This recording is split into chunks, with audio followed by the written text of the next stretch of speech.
How you all doing tonight? Hi. So thanks for joining us. I'm Chris Sable. I'm the Executive Director for the Vail Symposium. On behalf of Dale Mosier, our board chair, the entire Vail Symposium board, we're pleased to welcome you tonight. Since 1971, the Vail Symposium has been offering affordable, thought-provoking programming to our community. I want to thank the organizations and individuals who help make the Vail Symposium and all of our programming possible. Our presenting sponsors are the Town of Vail and the Frechette Family Foundation. Our event sponsors are the Vail Daily, Vail Resorts Epic Promise, and the Anchors at Vail. Our summer season is underwritten by Cindy Ingalls, and tonight's program is underwritten by Ann and Tom Rader. Tickets cover less than 15% of the cost to run the Vail Symposium, so donors at any amount make a difference. Let's give all of them a round of applause. If you're not a donor but are interested in finding out more, you can do that on our website. There is a donate page, or you can come and find me, and I would be happy to talk to how you could also make a difference. And tonight, we turn our attention to the stars. It's a conversation with Laura Shepard Churchley and Major General retired Roy Bridges Jr. Now, Roy spoke for us about 4 years ago, and he was one of the centers of attention that night, and he graciously agreed to come and be our moderator tonight. He'll introduce Laura, so let me just tell you a little bit about Roy. Roy piloted the Space Shuttle Challenger on the 8-day Space Lab 2 mission.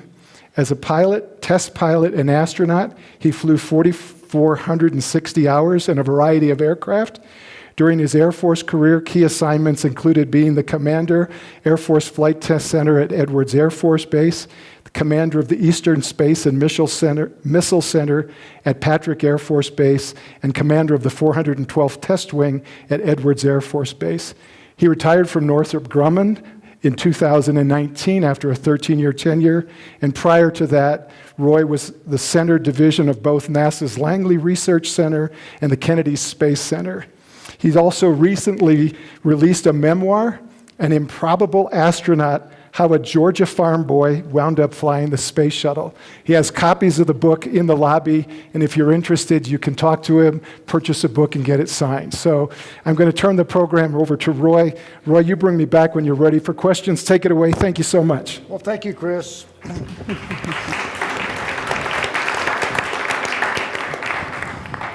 So I really appreciate the kind introduction, and have been looking forward to being on stage with Laura tonight to hear all about her flight in space, as well as maybe in the questions and from you, as well as some discussion we'll have later, maybe talking about our nation's space program. So before I introduce Laura and let her get into her pitch, which is the main event tonight, I would just like to mention what an inspiration her father was to me.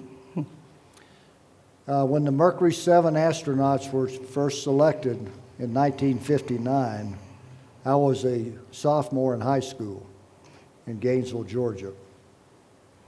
And around that same time, because I was always interested in reading books about explorers and stuff like that, I read this article in National Geographic magazine, which is my dad's favorite magazine, about the brand new U.S. Air Force Academy.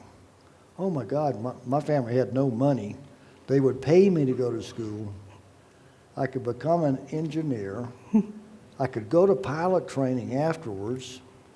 And maybe, just maybe, I could, become a test pilot and qualify to be, at least a candidate to be an astronaut. And sure enough, in May of 1961, when I graduated from high school and was getting ready to make the trip to Colorado to join the class of 65, Rear Admiral Alan Shepard became the first American to go to the edge of space. And of course, later on, played golf on the moon. So far, the only person.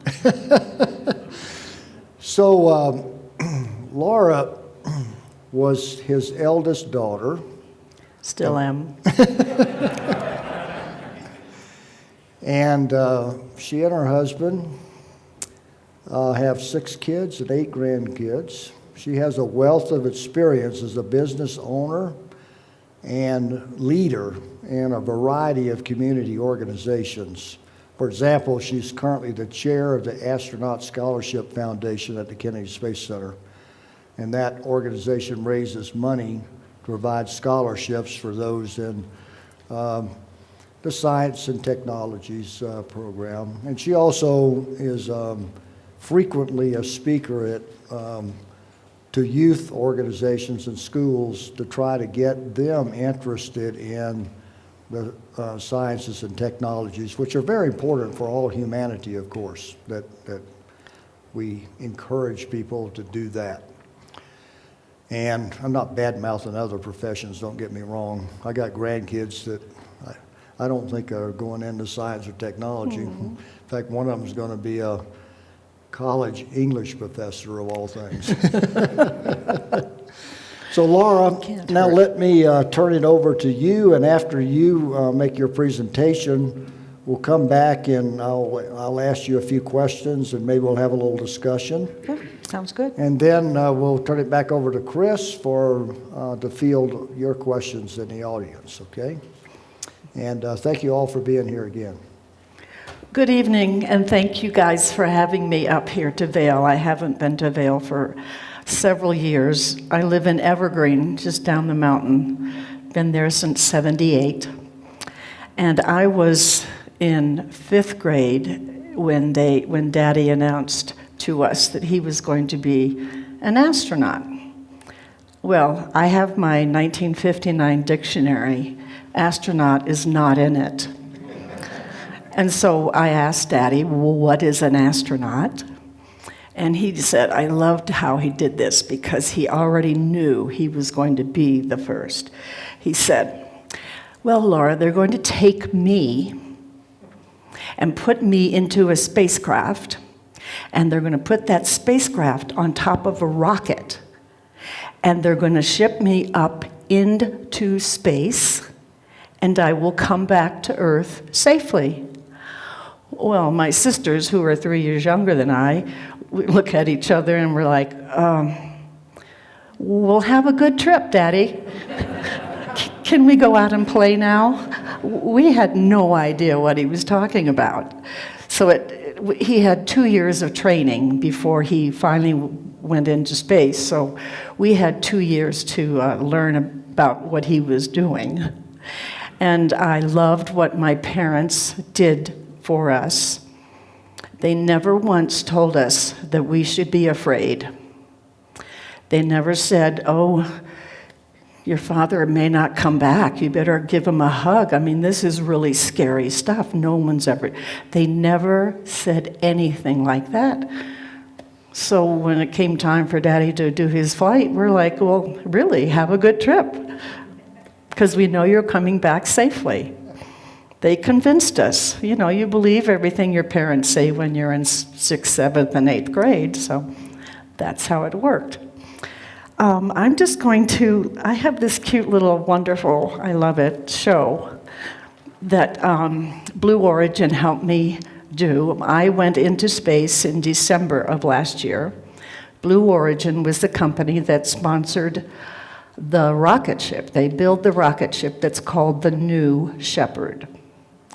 And in June of 2021, I was celebrating the 50th anniversary of Daddy going to the moon in Cape Canaveral.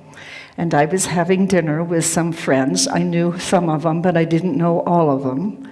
And I mentioned, wouldn't it be neat if a real shepherd flew on the New Shepard?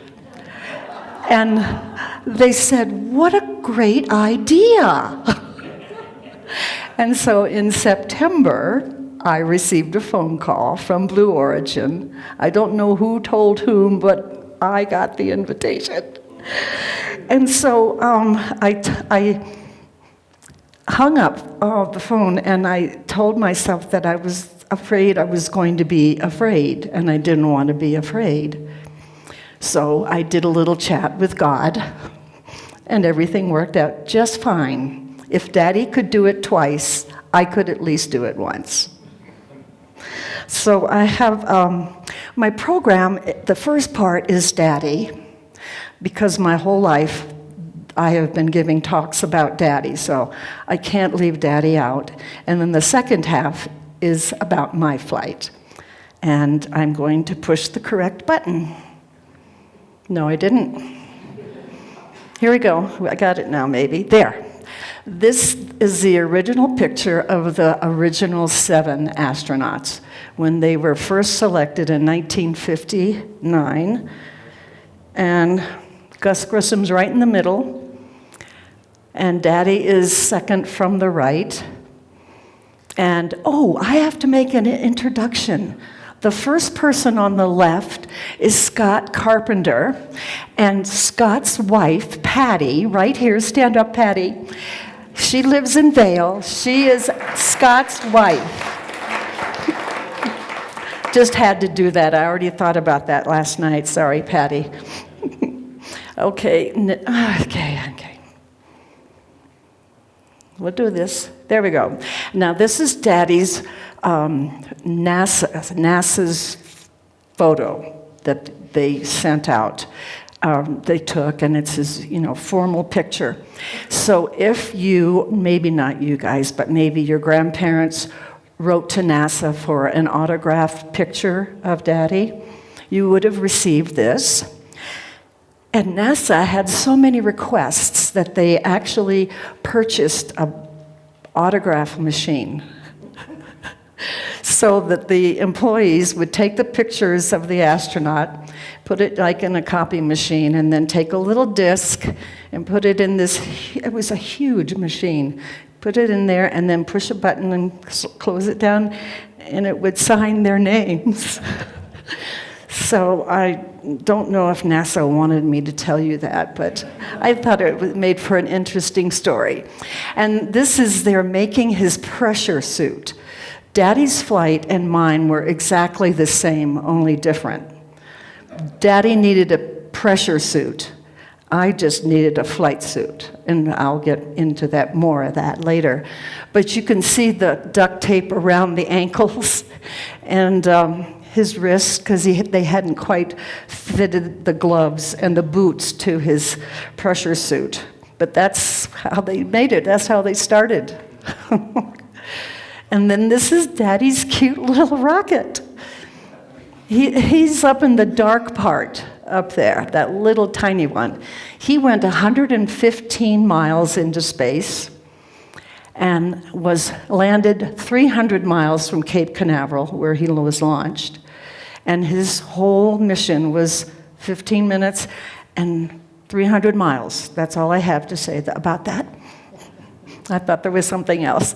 And this is the where he was. See how he's strapped in twice around his knees and his waist? He didn't feel weightlessness because he was flying his spacecraft. And one of the questions I remember I had during the 2 years of learning what he was going to be doing, Daddy, what happens if the parachute doesn't open? Laura, there's a backup parachute. Oh, okay. And so the parachutes you see are those red and white stripes. And then this was he went up and came down. And that's all that I did. I went up and came down. But mine was a whole lot better than Daddy's. But his was the first, so I can't really outshine Daddy's. And I love this picture because it's Daddy coming back to Earth safely. And then here's the helicopter from the aircraft carrier that picked up Daddy, and you can see him just under the wheels. And then they also took the Mercury 7 flight capsule to the carrier. And Daddy got a phone call when he was on the carrier from President Kennedy inviting them up to the White House for a visit. And so we have proof of that. And there's Johnson, President Johnson, looks like he's pulling on Kennedy's elbow about something. Now, 10 years later, Daddy went to the moon on Apollo 14 with Stuart Roosa and Ed Mitchell. And you can see the pressure suit is a whole lot bigger and a little more organized now than the first one that you saw. And this Saturn V used to be the largest, biggest rocket there was until Blue Origin is now having one that's a little bigger. And this is the lunar module on the moon. So now this is a little thing, a little fact that you might enjoy learning about, that you could tell your grandchildren. When you look at the full moon, I hope you have an imagination, as I do. You can see the left eye and just a little of the right eye and a little bit of a mouth. Have you seen that? Well, Daddy landed on the left eye as you look at the moon. And not many people know that. So when you're out, full moon, and it's the inside of the left eye, to be exact. And don't have to say anything about this, other than Daddy was the commander, and that's why he has the red stripes on his helmet and his arms and legs. And then here he is, doing his golf shot. And you see the ball up in the right corner. Pretty cool. But now that we're going back to the moon, he may not be the only person. And he got the idea from Bob Hope. Bob Hope wanted to be made weightless at NASA in Houston, and they strap you all up and then lift you up so just your toes touch the floor. And so he asked his attendant to give him his driver, and he starts swinging and feeling what it's like being weightless, trying to hit a golf ball. And so Daddy's like, I'm going to do that. So that's where the idea came from. Now, this is how I transition into my little talk. The flight suit on the left is Daddy's, and then that's mine, and we're holding hands. Isn't that cute? There, ta-da, professional picture. One of my crewmates lives in Denver, Dylan Taylor. And he called me up when we first met online and asked if Fred, my husband, and I wanted to be flown down to Van Horn, Texas, in his plane. And we said yes. And that's his wife, Gabby. And now this is Sunday afternoon. The young man on the left with the black T-shirt is Cameron Bess, and his father is next to him. Lane Bess. And then Evan Dick is in the black T-shirt next to me, and he's from Merritt Island, Florida. And then there's Dylan Taylor from Denver, Colorado. And our sixth passenger is Michael Strahan, but he was busy broadcasting a football game, but he made it Sunday night at midnight. And here is Michael. The moment that I decided that I would be willing to go with here. You can see Jeff Bezos realize the dream he's had since a child. Watching Jeff and Mark Bezos completely changed my mind. It was amazing, and I had never experienced anything like that. My father was the first American in space, Alan Shepard, and I kind of feel a little bit like I'm following in my father's footsteps. I was attracted to it from a very, very young age, a lifelong dream to actually go to space. I'm a big believer in the power of space to transform. I've wanted to spend my entire career in aerospace, and I didn't get the opportunity to do that. So now I'm just late in my life getting the opportunity to be a part of it. When it became real, I went to the family. I said, who wants to go? And the only person that raise their hand was Cameron. We weren't thinking so much about it being first father and child as much as the opportunity to experience it together. I just want to see the Earth from that perspective and understand how small of a part we are of something so large. I'm doing this because I think the pioneering nature of this is important. We need people who are going to actually demonstrate the way forward, because I think it's a necessary step in the next evolution for humanity. It's certainly an honor to be one of the first LGBTQ+ people in space. You know, I'm no hero. I didn't really work to go to space, but I do think that the visibility that I'm providing for that community is valuable. I'm very excited and incredibly grateful to be going up into space. Part of me wants to go because it's something I thought I would never want to do. I just feel like he's right here with me. And I can't be more excited than I've ever been in my whole life.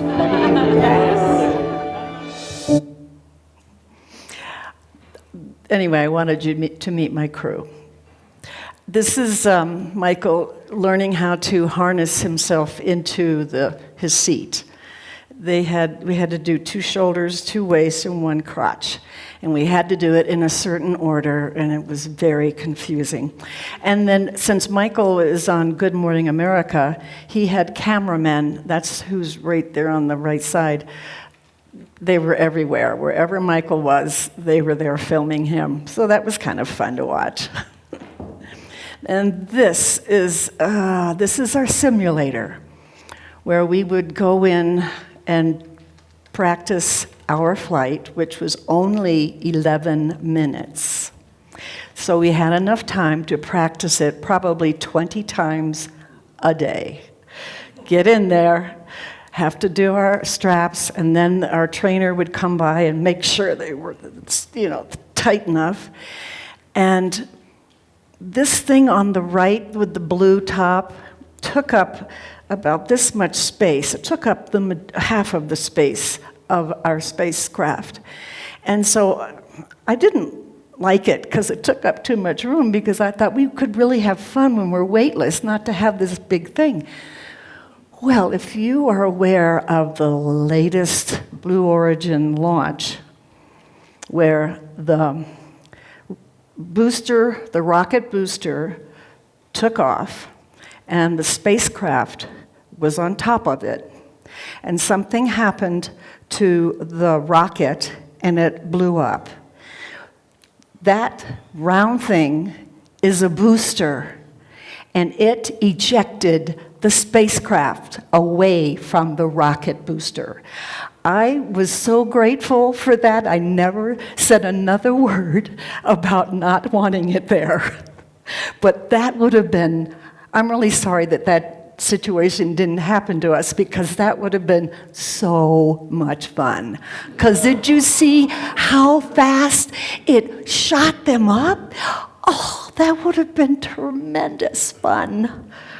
Anyway, I was grateful for that, and as I said, we were in and out of that. We trained 3 days, and we got to training room at 6:30, and we got back to our astronaut village at 6:30 p.m. We stayed there for lunch.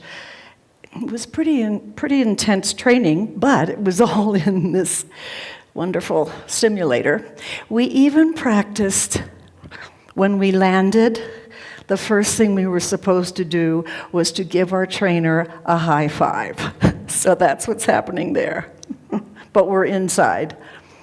And then we took a tour of the launch pad. And here on the right is where the rocket's supposed to be, but we were there 3 days before, so they didn't have it outside. And up on the left side is a white building. Another wonderful safety thing that Blue Origin has. So if we're on the rocket and something happens, we haven't taken off yet, if something happens, say, to the booster, and we have time to get out of the spacecraft, we run over to that white building. The walls are like this thick. They have water, they have air, they don't water, air. They have a camera, so they know who's there and in what condition we're in. And then we're talking to mission control. So that was another safety thing that I appreciated. And we did have to, oh, you'll see it later, never mind. Okay, 2.5 days into training, we had a postponement. So we had nothing to do, and this is where we lived. We each had our own RV Airstream. I don't know, how many of you have one of those and enjoy them? I mean, it's okay, just for a week. Anyway, it had everything in it. They had clothes for us. Even my husband Fred had clothes that all had the feather. Well, is the feather on the back? Yeah, that's their logo. And they had every toiletry you could possibly want. The refrigerator had every beverage you could ever think you wanted. So on the right side, you see this little white trail. My husband would go up that every morning with the sister of one of our crewmates to watch the sunrise. It was a two-mile walk. And at the top is another platform where my grandchildren got to watch my launch. They didn't get to go to the close part, but they at least saw that. So since we had nothing to do, Evan Dick from Merritt Island said, "Does anybody want to go flying?" Well, sure, so he took us all up and down this Texas valley that really there wasn't much to see except the astronaut village. And that's what we're looking at right now. Down the bottom, you see that Jack, no. That curve is where the Airstreams are. There were 7 of them. And then right next to it with that long white building is our dining room. And then across from that is the Carmen Line Bar. And that's where we would always go right after training. Carmen Line Bar. The Carmen Line establishes that you're in space. It's 62 miles in the air. And then the next day, we got to play golf because we had nothing else to do, and we're in this little town. I mean, they have nothing. And so Michael Strahan's in the blue in the middle, and my husband Fred's on the left side with the cigar. They talked to the Blue Origin representative and told them they wanted to play golf. So the Blue Origin person went to the golf course, and it was closed. So they then went to the mayor of Van Horn and asked her if she could open up the golf course so that the astronauts could play golf. It's only a 9-hole golf course. And I'm so glad you asked. The astronauts won. Michael and I were a team. And then here we are enjoying. This is our view from our deck. It was it was really great to have a break. It took a whole lot of pressure that I didn't know I had. Just, the intensity of the 2.5 days. And then we have a day and a half, or half a day, just to relax. It was wonderful because I was fresh and ready to go. Oh, and we got to do rockets. The grandchildren got to do those. Oh, and here, this is 5:30 in the morning launch day. And these are my 4 grandchildren. Oh, I have to press again. Go. We love you, Nana. We love you, Nana, is what they said. And so one of the first manned launches, there was a man from the Netherlands. He paid the highest price for a seat. He paid $18 million for a seat on the first flight. Well, his schedule was too busy, and he couldn't be there for the launch. So this is his 18-year-old son, And I love this picture because he's weightless. He's doing a handstand. But you know, when you're doing a handstand, you're on your hands. His hands are holding himself in place because he would go up to the ceiling. Anyway, I just love that picture. And now here we are. This is Dylan Taylor from Denver on the right. And then you can see, that's me with my hair. We're weightless.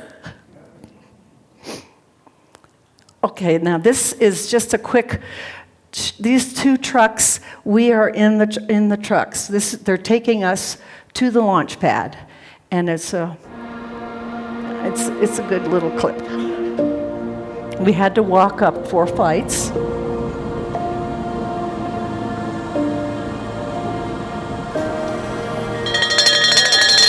You ring the bell for good luck.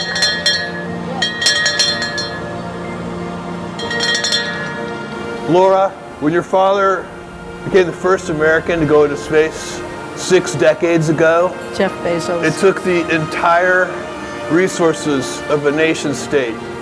And today, you guys can do it in a completely different way. That, for humanity, is what's called progress.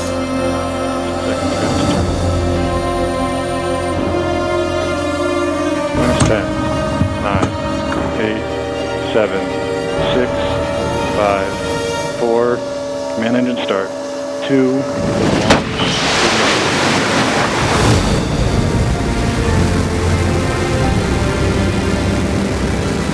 New Shepard has cleared the tower and is on its way to space.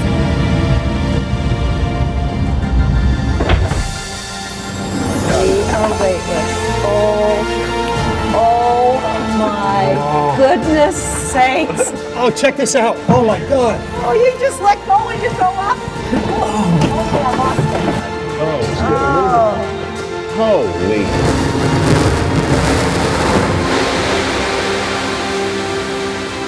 The booster lands itself. It has a computer on it. There we go. The drogue's lifting out the main parachutes.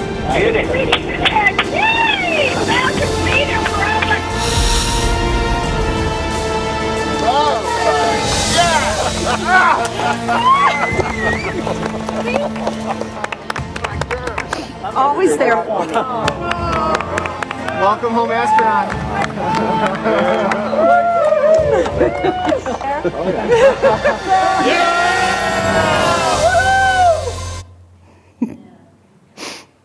Okay, not quite the end, almost there. And this is us. This is a longer one. I mean, it really was funny, you guys. We were just giddy being weightless. We are weightless. We are weightless. Get that picture. Oh my goodness sakes. This is heaven.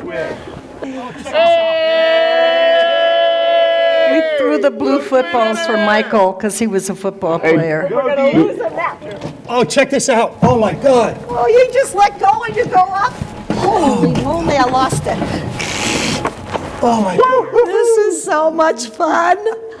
Oh yeah, what's my hair doing? Is it going everywhere? My hair is floating. Oh, look at the black. Oh, Holy. moly.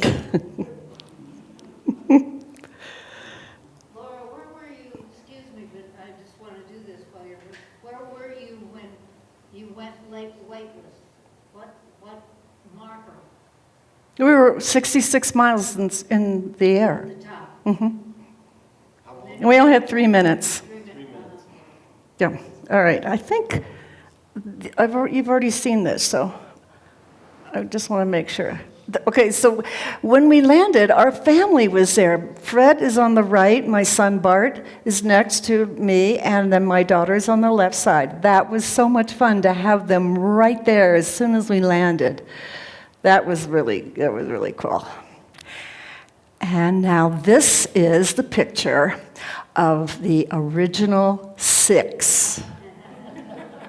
That is our name, named after the original 7 astronauts, the Mercury astronauts. This is the original 6, and that's the end of the show. I'll leave that up.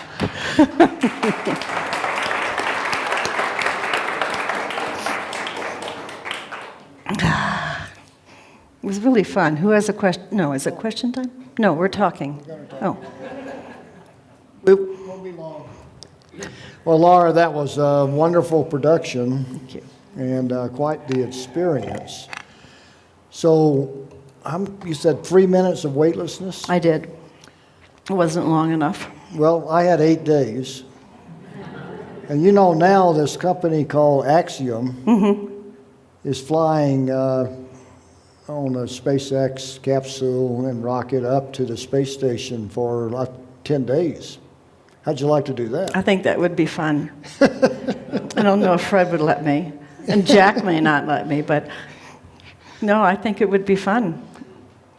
Well, you know, I was interested in, you know, just not being afraid and your discussion on that, because just a few days before our launch, we had a crew party, and the commander was talking to my wife, and he was expressing some, well, you know, space shuttle's new and there can be problems and, you know, there's some risk involved here. Well, she chewed his ass. Good girl. She says, you better quit thinking like that, okay? I got a pact with God, you guys are going to make it. Well, then we go down to the Cape, 7, 6, 5, 4, you know, the engines are running 3, all the engines shut down. Now, you had the little white room. We would have to run across the pad, jump in these baskets, go down a zip line to a bunker and get in an armored personnel carrier and drive it off. Now, that was fun, learning how to drive the armored personnel carrier.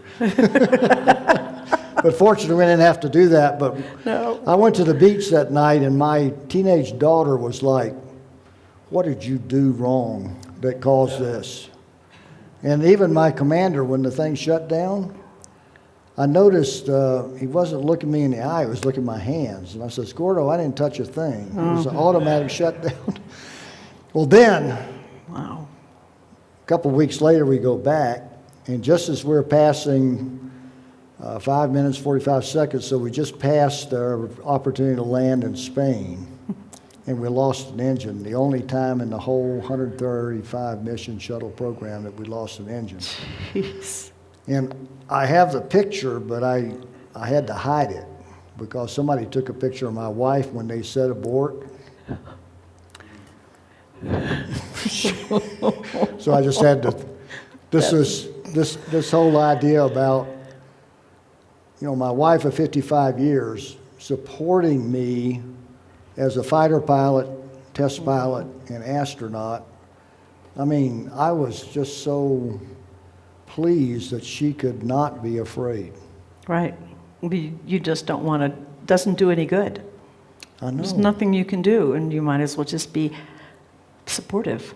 Yeah, and she was extremely supportive to the point of chewing out the commander. So you said, I heard one notion in there, you said the sky's black. Your Earth from that vantage point, was that pretty cool? Yes, it was mostly cloudy though. Oh, cloudy, yeah. Okay. Dylan Taylor said he saw the Rocky Mountains. Oh, okay. He was looking for them, I'm sure. But being involved with space since 5th grade, I have seen every photograph every astronaut has taken of space. And so I knew what it was going to look like. I was disappointed that we didn't go high enough to see stars. Yeah. The black was black. Yeah. And I do have a good story to tell that my father told me about when he was on the moon, speaking of black space. So every astronaut has, I call it a day timer on their arm. It tells them what they're supposed to be doing every minute that they're on the moon. They only have 4 hours of oxygen on their back, so they have to know where they are, how long it's going to take them to get back to the lunar module to get more air. And so Daddy was going to check his daytimer, and the light source was behind him, so his shadow was in front of him. And here we can relate to that, and we can see in our shadows because we have air, we have, what is it, diffusion. Mm-hmm. I know that I'm going to say it, I'm saying it wrong, but anyway, we have atmosphere. That's what I was looking for. Right. We have atmosphere, and therefore our shadows aren't black, they're gray. But Daddy was used to that type of shadow, and so he pulls his arm into his shadow to see what he has to read, and he can't see it because the shadows on the moon and in space are black. Black. And so he has to turn to see what time it was or whatever he was looking for. Cool. And I mean, that's the only story that I really remember because I can relate to it. I know what a shadow is. So, the public opinion about astronauts, whether professional or, in your case.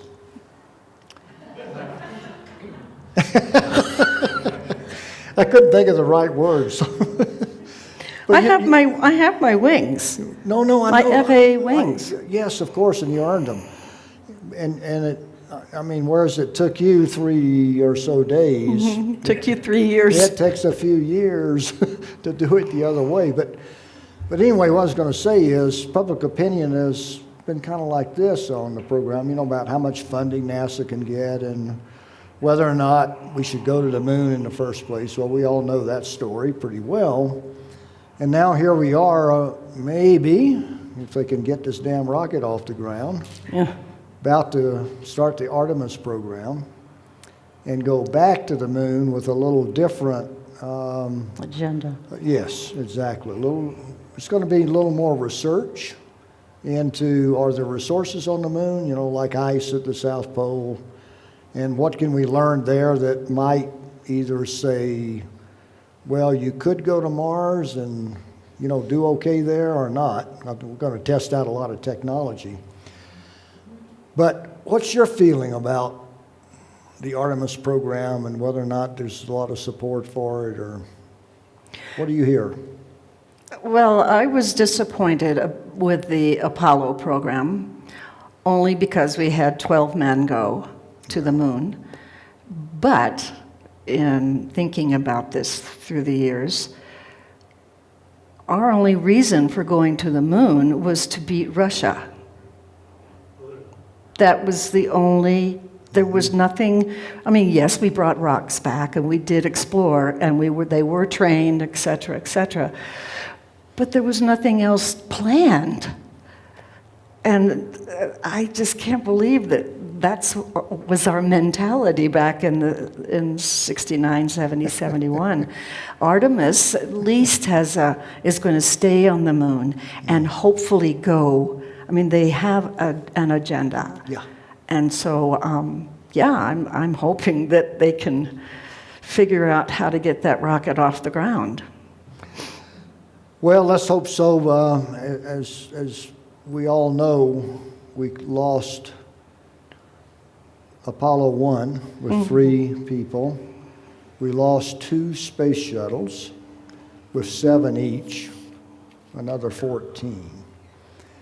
And if you think back what kind of budgets that NASA had for the Space Shuttle program and what they were asking that to do in order to even, get approved, you can guess that those 2 accidents, and I know this to be a fact, were caused by us not pursuing some little problems because, oh, well, they're not going to be big problems. Well, yeah, they were big problems, and each of them killed 7 people. So kind of my feeling is if you're going to go do it, then we got to be willing to step up and do it right. I agree. And after Columbia, I got sent to the Langley Research Center to set up the NASA Engineering and Safety Center We argued for enough budget that we could hire the best and brightest in the nation, industry, government, wherever, to be the Supreme Court of technical issues.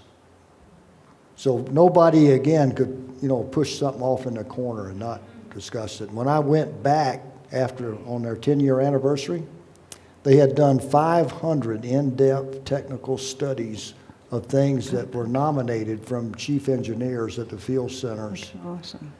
And ruled on what else needed to be done. So all I'm saying on this Artemis program is, by golly, I think space has been amazing in terms of all the other stuff that it's brought us.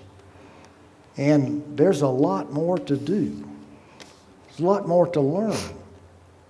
And I don't know about you guys, but let me just ask you this. I mean, I look at these first pictures coming down from like the James Webb telescope, and I'm like, oh my God, what are we going to learn? Isn't that something? Yeah, I know. Well, I just found out that the moon and the Earth we're in the same kind of solar system, and so what we would find on the moon would help us understand our planet. And where we came from, right? How we got here. Something like that. And here's the other thing that I'm really, we're supporting. I'm on the board of directors of the Association of Space Explorers, which is all the astronauts that have flown internationally. And one of the big things that we're pushing is planetary defense. Because I don't want us to end up like the dinosaurs. And there's some big rocks out there, okay? We better figure it out. Now, right now, there's a mission on the way to run into one of the little rocks and see if we can deflect it a little bit. So to me, there's things like that in addition to, the human exploration that I think is really... And robots. Yeah. Robots would be... Mars rovers. Right. Although Mars rover needs a bigger accelerator. Yeah, I agree with you there. Well, I forgot to show you guys something. Oh. I have a replica of the golf club. Oh. That Daddy took to the moon. So every astronaut, all 12 astronauts, were issued this little thing. It collapses. It's all connected. And it's made of aluminum, so it's very light, and they kept it in their pockets.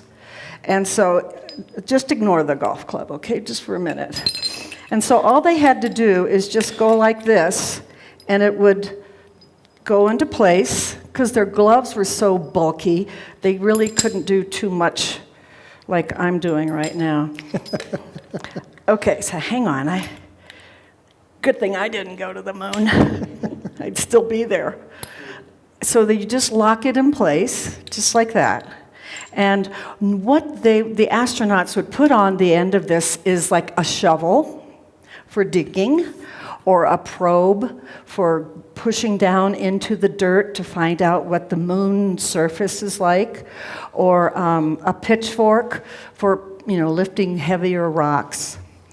And again, it was this Bob Hope story. See, I was going to show you this during the Bob Hope story.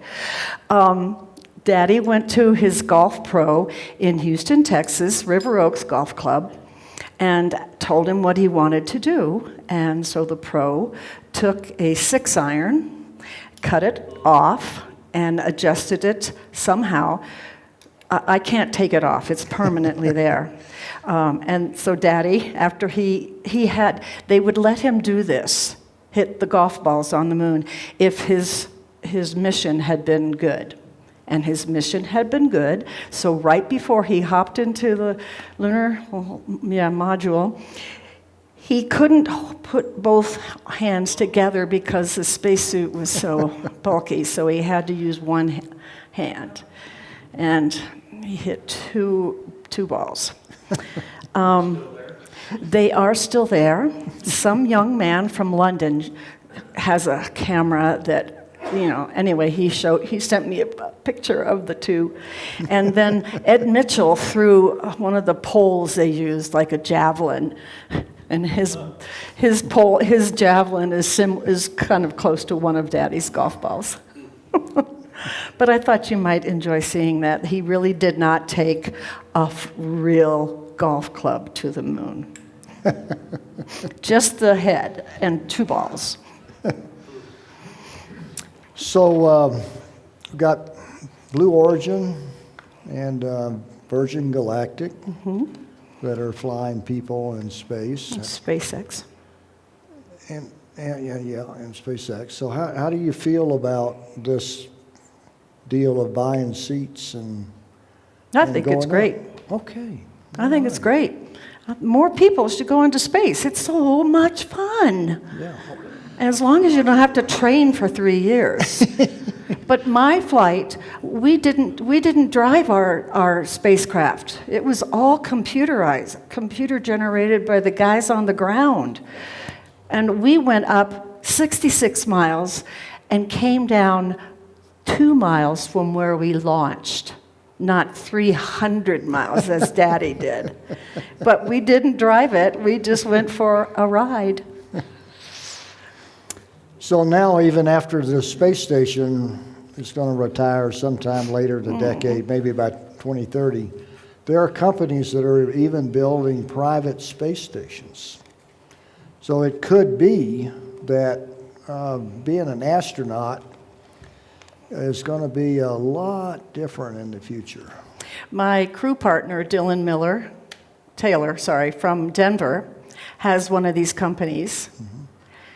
And he's working with Hyatt Hotels and Lockheed Martin, and he wants to have a hotel in space. So, make your reservation now. Oh, let's see. You got some closing comments? I do. Okay. I do. NASA is a government entity. And a government entity cannot advertise for itself. So NASA has never been able to advertise what it brought to mankind. So I am taking it upon myself to tell you it's over 4,000 things. Rechargeable hearing aid batteries, air purifiers, LED bulbs, memory foam, which they use in hospitals and in footwear. They have improved footwear. All of our running shoes are really more comfortable than they were 40 or 50 years ago. Infrared ear thermometer, skin care, hairstyling tools. Now that we have female astronauts, they need to curl their hair. Water filtration system, firefighter gear. So firefighters now have fire-resistant uniforms after Apollo 1. Do you guys take selfie pictures? Well, NASA technology is in your cell phone camera. Space technology helps you. Oh, it helps you on the slopes. Did you know that? They have filtered the goggles that you wear and the sunglasses. Those are just, 15 things. Mankind is so much better for the space program. And we just don't give it credit because we don't hear that every day. And just let me say just a couple of things. So, I was at KSC for 6.5 years. Launch rate at Cape Canaveral, which I ran as well, and KSC, pretty low, maybe a dozen or so, maybe 24 on a really good year. Now, they wildly exceed that launch rate at Cape Canaveral and Kennedy Space Center. And of course, SpaceX is launching off of Launch Complex 39A. That was one of the shuttle pads. And oh my goodness, they're talking about building even more launch pads down there. They've now got factories there making spacecraft. Blue Origin's there at Yeah. Cape Canaveral, building So- the new Glen. So, you know, the economy there is just exploded with all of the private sector space business. And, I mean, it was hard to see that coming because, you know, we were so, it took years and years to get there. But frankly, we stayed the course, and now look, our nation is really benefiting from this really strong space economy. And there's more to come. We're going to be surprised. So thank you all for listening, and I'll ask Chris to come back now. You might have said this, but if you could reiterate it, how long was your training? 3 days. And how long was your training? 5 years. A little different, so Mine's much better. so that's great. So here you go. General Bridges, the only way to get to the space station, one of the only ways right now, is via the Russians. Did you have anything to do with the program, and what is the Russian program, the Soyuz program, to get us up to the International Space Station? Well, unfortunately, when we retired the space shuttle, in order to have the resources to go do other things, they were coming along with what was called the Constellation program at the time, which was a forerunner to building the SLS and the Orion capsule and all. We had to rely on the Russians for a few years until SpaceX came along, and NASA now contracts, of course, with SpaceX and maybe eventually Boeing, who's got something called Starliner. Theirs has been a little longer in development. So it's always good to have at least 2 ways of getting to the station. And given the situation with the Russians right now, maybe it's good to have 2 U.S. ways of getting there, okay? Yeah. I mean, let's face it, there for a while, I was worried about these guys coming home right after the war started. Well, guess what? They're going to land in Russia. It was a little worrisome. There was some politics going on up there, okay? So, yes, I love Dragon, the SpaceX vehicle. It's doing a great job, and I hope that Boeing can finally get their act together and get theirs going too. So, as you pointed out, there's been a lot of technological improvements that have come out of the space program that help us day to day here on Earth. One of the biggest problems we face here on Earth is climate change. What is coming out of NASA that can be applied, if anything, to help us conquer our problems here on Earth with climate change? Go ahead. Okay, good question. I don't have a great answer for you, except I want to start at it this way. How many times have we heard about the climate deniers, the people that don't believe that there is any serious problem with the climate?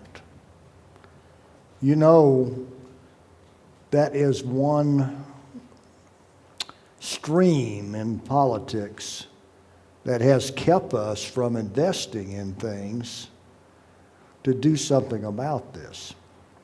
So the one program in the government that is really essential here is the National Oceanic and Atmospheric Administration. And they have created these large weather observatories in space that help us document the temperature rise and is helping us understand just how fast this thing is happening. Because let's face it, I mean, you know, I don't like paying taxes any more than you do. But we're probably going to have to, you know, tighten our belts and spend some money. And I'm not talking about just the U.S., but I'm talking about other well-developed nations to put in the kind of renewable energy here on Earth and the other things, and I won't dwell on that. I will say that one thing that I'm kind of curious about, when I first went down to the Johnson Space Center, as an astronaut, they had ideas about building these large solar collectors in space and beaming that down with electromagnetic energy to, let's say, large antennas out in the Mojave Desert or somewhere, not around a lot of people. And they would just sit up there, and basically you've got unlimited clean energy. Well, guess what? The launch costs were so much, and we didn't really quite have the construction capability in space, but guess what? People are starting to put up at least experimental things to take a hard look at that. Good. And the military's even interested in that because guess what? In the war in Afghanistan, we got to truck in diesel fuel for all these outposts, which is kind of dangerous, wouldn't you agree? Well, what if you could just send this energy down to this outpost from a little satellite in space? So there's stuff like that that's not here yet, but it's coming, okay? Can you maybe become a congressman and tell everybody that, please? Yes, ma'am. Would you please do that? Thank you. I tell you, the one thing let me just put it this way. I love being in the military and even NASA because it was apolitical. So my problem is with the politics side of it. Right. Now, I love it that Mark Kelly is a senator from Arizona. I love seeing John Glenn being a senator, and I had a lot to do with him. I went over to his office many times. And yes, we do need some people that have got the right backbone to get in there and hustle for the right answers. I agree with you. Okay, good. If I were just a little younger, 79, I might think about it. General, I was just curious. You had mentioned planetary defense a moment ago. Could you illuminate or elaborate on any information you might have on coming programs? That sounded kind of interesting. Well, they have a program now, I think it's called DART, that's a small probe that's going to hit a relatively small asteroid, and they've got an observer spacecraft there to see how much of the orbit, how much deflection there was. And so the thought is that, okay, you got a big asteroid, then we need a bigger one of those things to plow into it. Well, maybe even you need some explosive stuff, in the nose cone too. So they're looking real hard at this, and just cross our fingers that we don't have something come at us. Now, the other part of this is putting up the observatories that can see these coming at us. Now, the ones that are hard to see are coming out of the sun. And occasionally those things go whipping by and we didn't even see them until they're, So you got to see these coming far enough away in order to be able to mount your defense, okay? So we got a ways to go. But by golly, that's another one, like the climate change, that we need to be working on because, it's one of these deals that humans, if it's a low probability, we tend to, just keep shoving that to the past. And like I explained to you with the space shuttle, those things catch up with you, okay?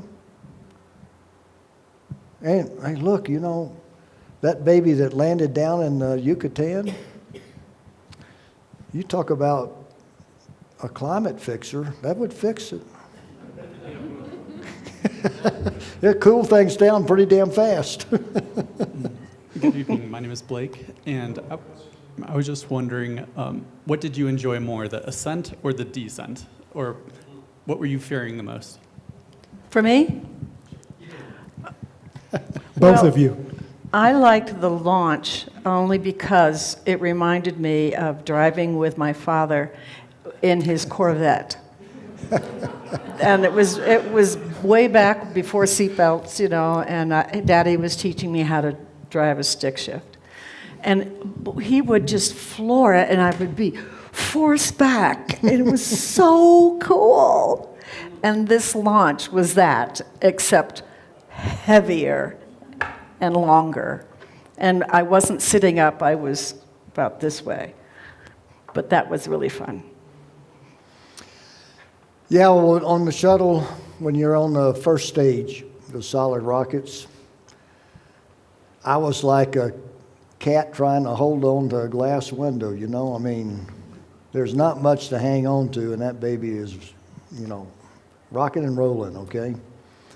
And then when those things, poof, go off, and now you've got the main engines in the back of the shuttle, smooth, quiet, you know, forces through your chest, slowly building up to 3 Gs. I don't know what you guys pull, probably We had something 6. close. 6 Gs, okay. The shuttle was limited to 3 Gs. So it would throttle down the whole 3 Gs.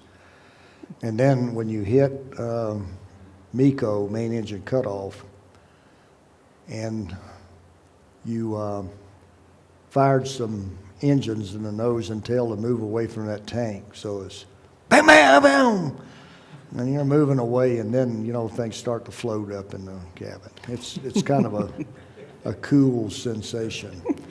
Now coming back has also got its kind of quirks, because you start out firing take a couple 100 feet per second off over Africa, South Africa. And you're landing in California, at least we were. Well, you know, nothing seems to happen at first. It's just a slow ballet.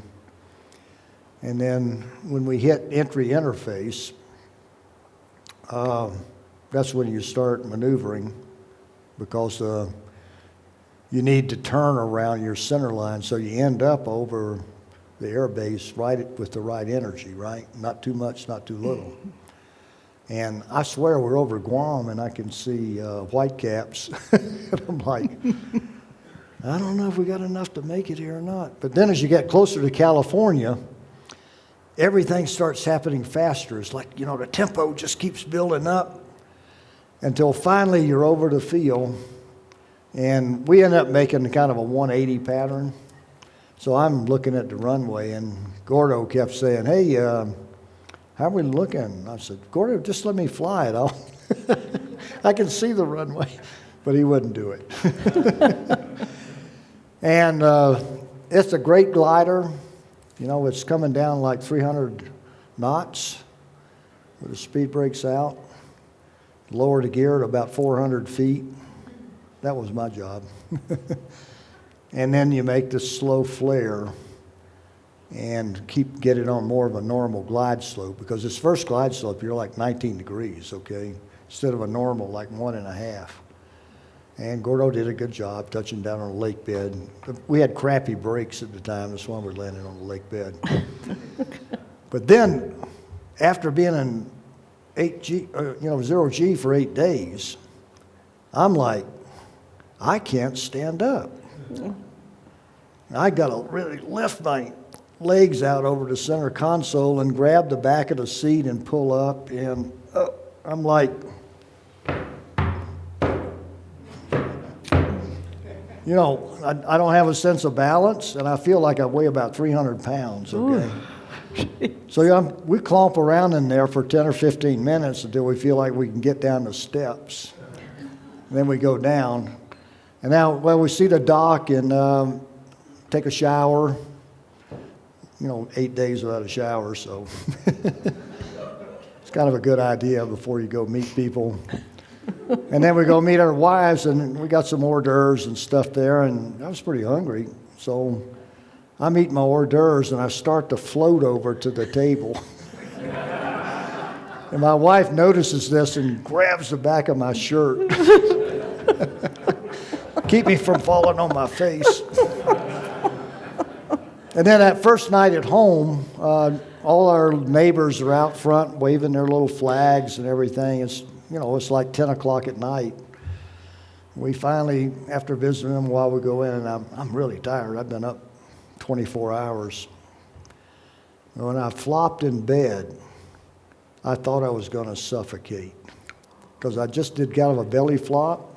Well, gravity is shoving my face down into the mattress, and I'm like, I can't turn over. So that first night, every time I would, you toss and turn a little bit. Every time I'd toss and turn, I'd wake up. No. That's good. Yeah, I actually got to watch one of the shuttle landings out there at Edwards. It was pretty impressive with the double sound, the sonic booms coming in. But anyway, my question is a little more humorous. How do you respond to the folks that don't believe we actually did land on the moon? My mother received a phone call a couple of days before my father was to be launched to go to the moon. It was a professor at Rice University. They attended the same church. And she said, I have to talk to you, Mrs. Shepard. And my mother said, okay. She goes, no, your phone's tapped, I'm sure. And mother goes, all right, would you like to meet somewhere? Yes, we'll meet at the Rice Hotel in the lobby. Okay. And she knew this woman for many years. And so mother's waiting for her, and she comes, and mother's on a sofa, and there's a mirror behind her. And the woman sits down and turns around so that no one will read her lips when she's going to be talking to my mother.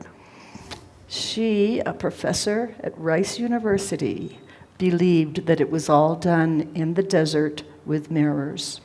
Oh, boy. And my mother expected anything but that. She's like, well, how do you think NASA has fooled the 40,000 people who work for NASA? Yeah. How can that many people think that we aren't going to the moon? She had a difficult time, and she still doesn't think the woman believes her. But there are people out there. So one of my jobs was working at a very secret place out in the desert. And they called the highway going to this place the Alien Highway. So there's a lot of crazy things that people believe. I can tell you there are no aliens there. Thanks for clearing that up. So I want to thank this gentleman for bringing these two young men to our program. Do either of you have a question? Do you think you want to go into space? Yeah, good Okay, boys. Great. Good. Terrific. Yeah, hi, thanks for the presentation. I hear you talk about being in space for a week, and then you come back and you can hardly walk. Is it realistic to get to Mars? I know they talk about that. And if so, what kind of time frame are we looking at, humanity looking at, to get there and back, I guess? Okay, so yes, Mars is hard for a lot of reasons. One of them, and they're doing some investigation on this now, even with the Artemis 1 program, because they've got these mannequins that are flying first, all wired up to see what's the radiation environment. Once you get away from the Earth's magnetic field here, now you're getting radiation. So then Mars, as we know, has a very, very thin atmosphere and no magnetic field. So you've got radiation on the surface of Mars more so than we do down here. So radiation is a big issue, and we've got to figure that out. And the other thing is just, you better take it with you.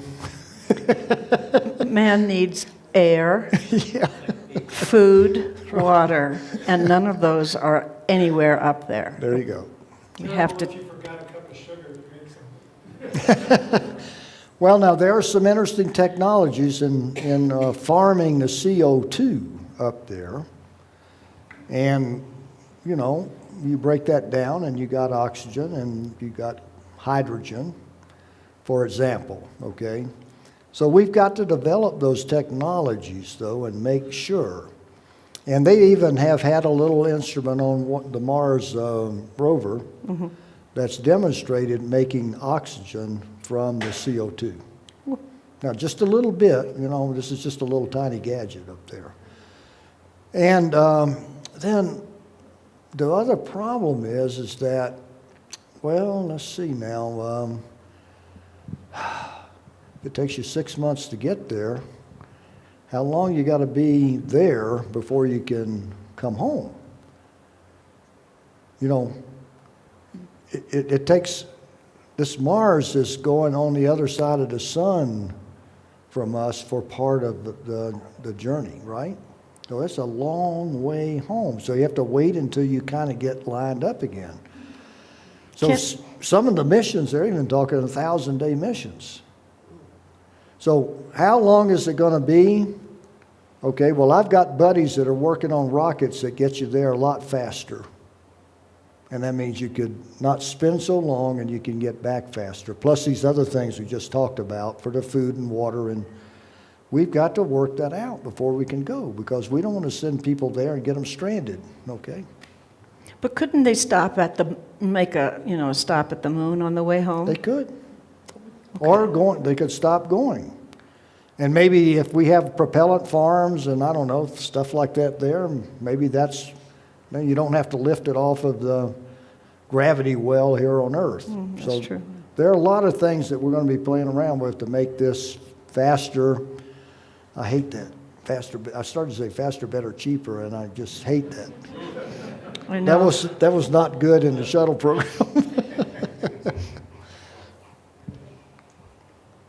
Laura, this question is for you, Okay, Laura, yeah. and it involves Fred too. Can you talk about, since your grandchildren were at your lunch and your children, what their reaction was to you going up in space? And maybe Fred's reaction too. Well, can't Fred tell Fred's reaction? I'll take the mic back to Fred. You start, Laura. Everybody in my family was, go for it, Nana, go for it, Laura, go for it, Mom. I had so much support, and I was surprised at that, but grateful, because I didn't want anybody not to want me to go, because that wouldn't have been fun.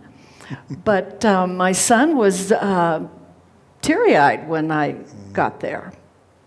He was all of a sudden realized that his mom was going into space, and maybe he wasn't quite as confident.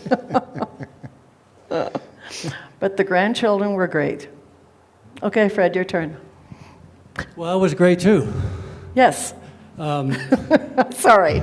No, it's okay. It was real. Obviously, I was very proud of you and excited. And right up through, I was there a week, while she was going through all this training, and I didn't have an ounce of emotion until it was 3, 2, 1, and I was standing next to Jeff Bezos in the back of the pickup truck, and I just kind of lost it. And he says it's a lot easier for them in there than it is for us out here watching this, and he was exactly right. Anyway, I'm still proud of you. Great trip. Thank you. So I have to say one thing. I told you a story about my wife. My son was happy about me going, but the night before launch, they have what they call night viewing. They light the shuttle up on the pad, and all the families go out and look. And I have this photo of my son that I have still hanging in my basement office of him sitting off by himself looking at the shuttle. And you can tell there's a lot of stuff going through his mind, okay? Now, for me personally, I sat down and wrote a letter to each of my kids and my wife and left them behind, just in case. I didn't think anything had happened, but just in case.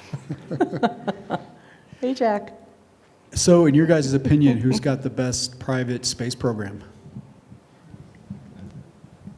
Oh, I think Blue Origin has it.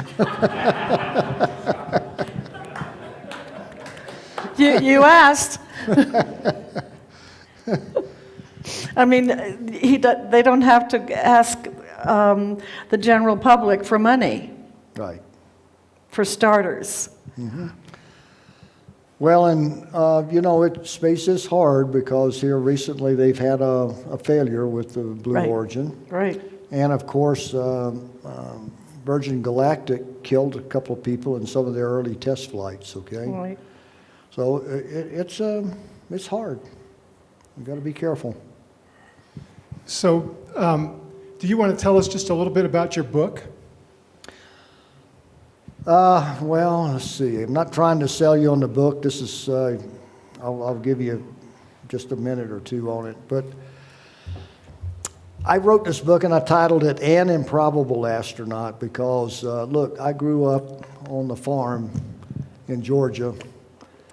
And from the second through halfway through the 9th grade, we had no bathroom. So this is a hard scrabble existence, okay?